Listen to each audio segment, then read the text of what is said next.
Shalom. Shalom. Top suara lebih besar Bapak dong, di mama dong semua. Shalom. Shalom. Baik, Tuhan memberkati kita semua. Damai sejahteranya senantiasa memberkati kita semua. Baik, Bapak, Mama, serta saudara-saudara dan adik-adik sekalian yang diberkati, terima kasih. Kita patut menaikkan puji dan syukur karena sampai di bulan yang ke-9 di tanggal 5 ini kita masih bisa baku ketemu satu dengan yang lain. Karena penyertaan Tuhan, sehingga Ia tetap senantiasa berikan kita kehidupan. Itu yang utama yang perlu kita lakukan di minggu pertama ini, di bulan yang ke-9. Sisa 3 bulan lagi kita kasih selesai tahun 2021. Kita kembali melihat bagian firman Tuhan. Kita percaya, Bapak dengan Mama, saya dan adik-adik, saudara-saudara semua, kita percaya bahwa adat dan Injil adalah anugerah Tuhan. Adat dan Injil adalah anugerah Tuhan. Kecuali istiadat. Karena istiadat itulah yang dibuat oleh manusia. Itu beda. Kalau di sini disampaikan bahwa perintah Allah dan adat istiadat. Kalau perintah Allah dan adat, kemungkinan besar tidak ada persoalan. Tapi karena ditambahkan istiadat di situ, maka banyak persoalan di situ. Karena dari sisi pengetahuan, mereka menyampaikan bahwa istiadat adalah aturan-aturan yang dibuat manusia untuk mendukung perintah Tuhan. Adat itu perintah Tuhan yang tidak bisa dirubah. Kau rubah dia, kau mati. Adat itu kehidupan yang tidak bisa dirubah. Kau rubah dia, kau gila. Tidak bisa dirubah. Hanya istiadat yang kemudian menambahkan aturan-aturan manusia yang coba dibuat untuk mendukung adat yang dibuat oleh Tuhan. Coba sederhanakan aturan dari Tuhan itu. Saya kasih contoh Kejadian pasal 3 ayat 1 sampai dengan 4 itu. Artinya begini Bapak, segala sesuatu, Bapak dengan Mama dengan adik-adik sekalian, segala sesuatu yang bukan dari Allah pasti akan kacau. Segala sesuatu yang dari iblis pasti tujuannya untuk menghasut dan menghancurkan. Yang pertama, Kejadian pasal 3 ayat 1 sampai dengan 4. Tuhan Allah awalnya bilang kepada Adam dan Hawa, semua buah dalam taman ini boleh, semua buah pohon dalam taman ini boleh kau makan buahnya dengan bebas. Tapi iblis datang bilang di Hawa begini, Hawa, tentunya Allah berfirman, semua pohon dalam taman ini tidak boleh dimakan, bukan? Iblis dia bilang di Hawa begitu. Hawa balik tambah lagi sedikit. Hawa tambah sedikit lagi. Terada. Semua ini bisa dimakan, kecuali buah pengetahuan baik dan jahat itu tidak boleh dimakan dan tidak boleh diraba. Tuhan Allah bilang tidak boleh kamu makan atau raba, kan? Pasti kamu mati. Padahal Allah bilang begini, cukup buah pohon di tengah-tengah itu jangan makan. Hawa tambah sedikit lagi. Tidak boleh makan, tidak boleh raba. Jadi seolah-olah macam aturan manusia itu lebih baik daripada aturan Tuhan. Tuhan bilang jangan makan saja. Hawa bilang terada, mesti raba lagi. Tidak boleh raba. Tidak boleh makan apalagi raba. Pasti mati. Jadi bagian ini yang mau kasih sadar bahwa segala perintah dari Tuhan punya ini cukup sederhana. Ya dalam firman ini, jangan membunuh. Ya cukup jangan membunuh, jangan tambah-tambah yang lain lagi. Jangan mencuri atau apa-apa, tapi kita lapar jadi bisa ambil saja. Jangan terlalu banyak tambah-tambah lagi. Ambil apa yang kemudian babat sampai orang lain punya habis rasa rugi dan lain sebagainya. Baginya begitu. Kemudian salah satu contoh yang kemudian disampaikan dalam kitab yang baru saja kita baca di ayat 9 dan ayat 10 itu. Itu pun menjadi bagian contoh yang disampaikan bahwa apa yang manusia atur itu sebenarnya tidak benar. Kamu atur untuk tidak boleh merubah adat istiadat itu tidak apa-apa. Tapi kalau merubah adat istiadat itu salah. Itu yang pertama. Karena begini, ada sebuah kejadian yang melatar belakangi kenapa Yesus marah kepada orang-orang ahli-ahli Taurat dan orang-orang Farisi yang kemudian menanyakan Yesus tentang bagaimana bicara cuci tangan dulu, baru makan, cara cuci cawan yang benar bagaimana, kemudian bicara soal yang lain. Sebenarnya itu tidak jadi masalah soal cuci tangan, apa segala macam, itu tidak jadi masalah. Semua orang harus bersih, baru kemudian cuci tangan. Ada banyak orang yang kemudian salah bicara. Berarti Yesus bilang kita tidak boleh cuci tangan, kah? Bukan itu. Cuci tangan dan cuci cawan itu tidak jadi masalah. Ada masalah utama yang terjadi di situ, yaitu orang-orang Yahudi dan orang-orang Farisi yang ada di dalam gereja, yang urus gereja, lebih mengutamakan kepentingan kehidupan mereka. Orang-orang yang tahu aturan-aturan itu lebih mengutamakan kepentingan kehidupan mereka. Makanya Yesus marah. Segala sesuatu harus diarahkan kemudian kepada keuntungan mereka. Yesus marah dan kemudian memprotes mereka terkait dengan perintah Musa. Hormatilah ayah dan ibumu. Tapi ahli-ahli Taurat suruh ubah sedikit tambah lagi. Kalau kamu mau hormati kemampu ayah dan ibu, itu sama dengan kalau kamu suka kasih kemampu uang ke gereja, kasih ke ketorang, maka sama saja dengan kamu orang sudah hormati mereka. Yesus bilang tidak. Apa yang Allah punya itu Allah punya, kaisar punya itu kaisar punya. Begitu. Kau patut, jangan kau bilang kau bawa uang ke gereja, baru kau punya alasan bahwa sudah saya lihat orang tua ada orang. Uang yang saya punya nih, saya bawa ke gereja jadi bapak dan mama, kau terus dapat uang ini, tidak apa-apa. Saya kasih ke Tuhan juga. Itu Yahudi punya pemikiran. Makanya Yesus tentang mereka, kau bikin setengah mati kau bapak dan mama kalau kau tidak lihat mereka. Maka apapun yang ada berhikmat supaya bisa dibagi baik.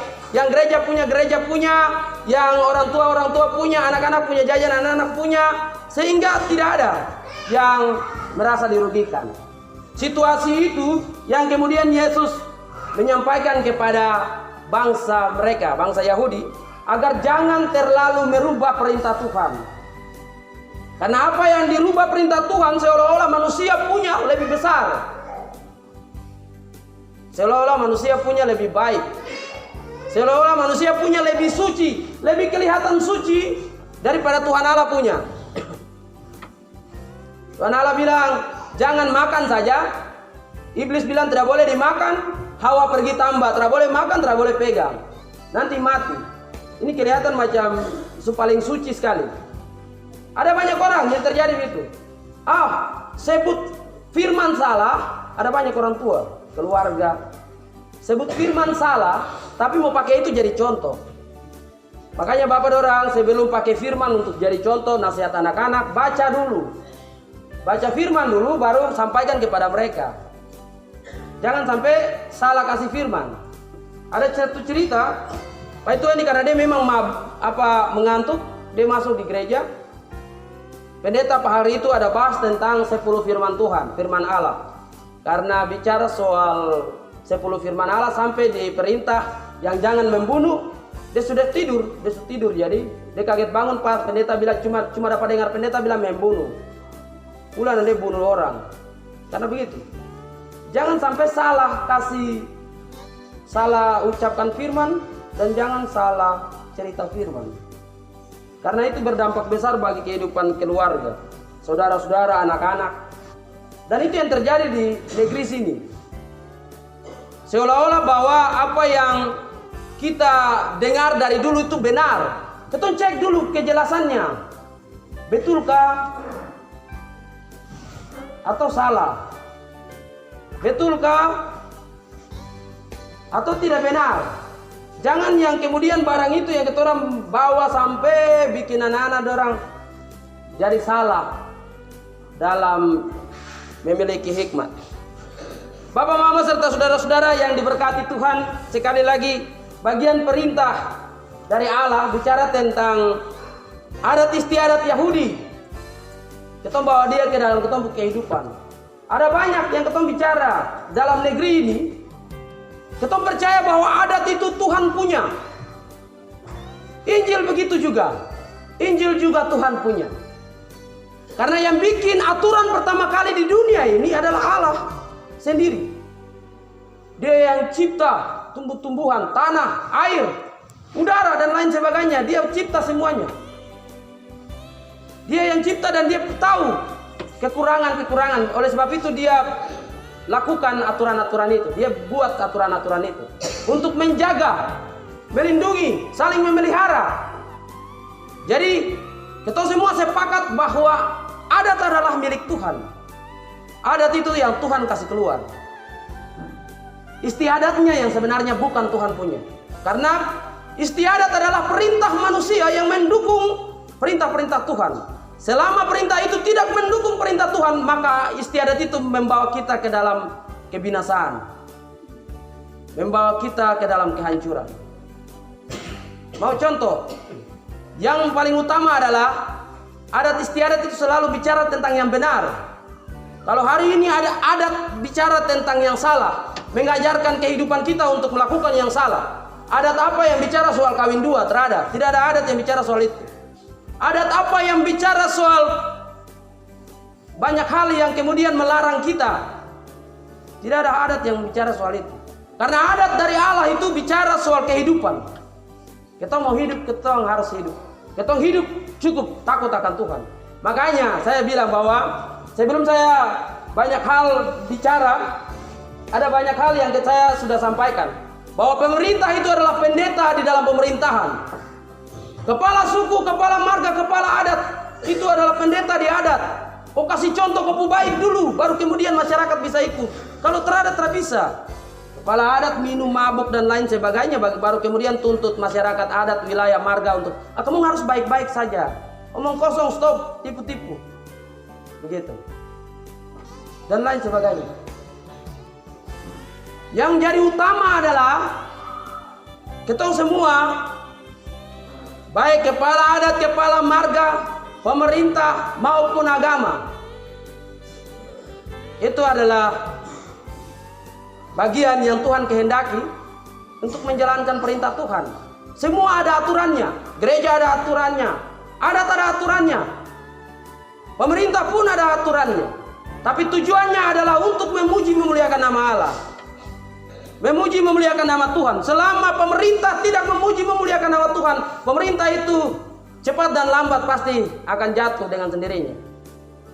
Begitu juga dengan tokoh-tokoh adat, masyarakat, dan juga tokoh agama. Kasih contoh yang baik dulu, baru kemudian masyarakat bilang, oh iya, dia bisa bikin begini. Tapi kalau kita bikin barang lain, baru kita suruh masyarakat bikin yang lain, ya susah. Itulah yang kemudian Yesus mau sampaikan dan tunjukkan kepada bagian dari orang Yahudi yang mempertahankan adat istiadat yang salah-salah. Bikin aturan manusia itu seolah-olah aturan manusia lebih hebat dari aturan yang Tuhan buat. Aturan yang manusia lakukan menerjemahkan akan perintah Tuhan itu seolah-olah lebih bagus daripada yang Tuhan buat. Yesus marah dengan hal itu. Sehingga pada saat dia menebus dosa manusia di kayu salib, tabir bait suci itu terbelah dua dari atas ke bawah. Dulu keton tersembayang macam begini. Ya toh? Imam-imam punya tempat itu dong pele dengan tirai. Cukup ruang Maha Kudus itu cukup majelis dengan pendeta saja. Kamu cukup dengar, yang bisa baca Alkitab saya saja. Kamu tidak boleh baca Alkitab. Makanya Yesus pas mati, semua itu tak buka. Sekarang memberikan kebebasan untuk kita, untuk bicara tentang kebenaran, bicara tentang Injil, bicara tentang adat istiadat yang benar. Oleh sebab itu Bapak dengan Mama serta saudara-saudara yang diberkati Tuhan, sekali lagi, adat istiadat yang benar, Injil yang benar adalah mengajarkan kita. Aturan-aturan yang benar adalah yang mengajarkan kita tentang kebenaran Allah. Allah tidak pernah suruh kita baku bunuh, baku marah, baku benci. Tapi kalau ada aturan manusia yang membawa kita orang untuk baku benci, baku marah, baku bunuh, maka itu bukan aturan dari Allah. Karena adat tidak pernah mengajarkan kita orang untuk baku bunuh, baku marah, baku benci, dan lain sebagainya. Tuhan memberkati kita dengan firman. Amin.